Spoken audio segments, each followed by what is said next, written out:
I'm all nasty. I'm out here working on this 14 bolt. I've been trying to shoot this video for probably 3 or 4 times. My phone's messed up. I lost a lot of the footage.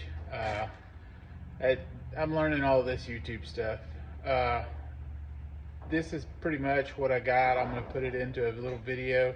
I'm going to kind of explain what I did here.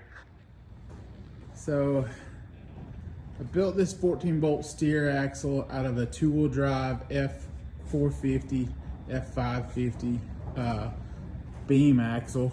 I took a 2000, I think it was a 2006, 2005, 2500 14 bolt, and I pressed the ends out of it, and then I machined down the tubing.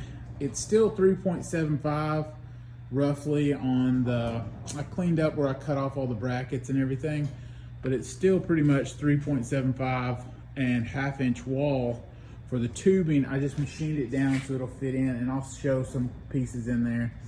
And then I built this little truss out of 3/16, I believe it is 2.5 inch tubing.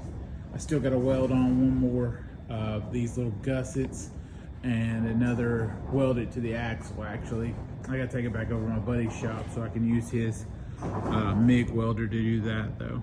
But I think it turned out pretty good. I started with a 14 bolt out of a 05 Chevy 2500. I cut the axle tubes off so I would be left with a bare housing. It's just a lot easier to move around that way.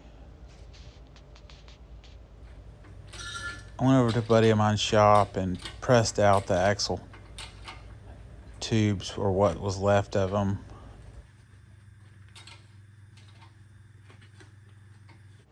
Here's what it looks like with the tubes pressed out.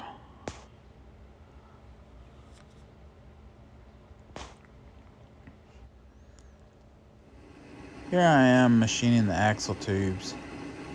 I needed to get them down to the 3.4 inches that the 05 2500 14 bolt is. The Ford ones are 3.75 inches from the factory.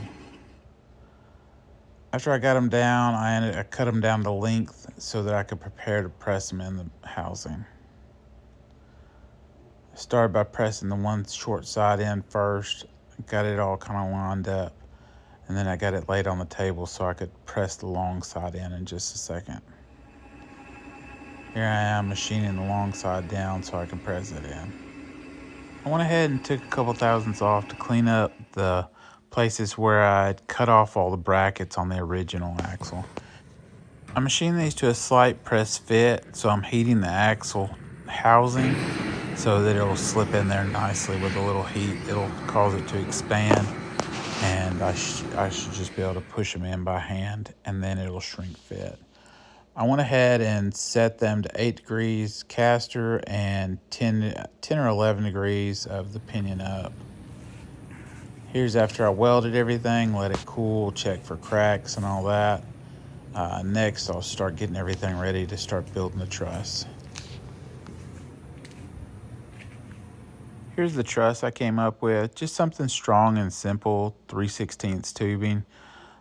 It'll give me a nice solid base to mount the upper links on, and it should help brace the axle up.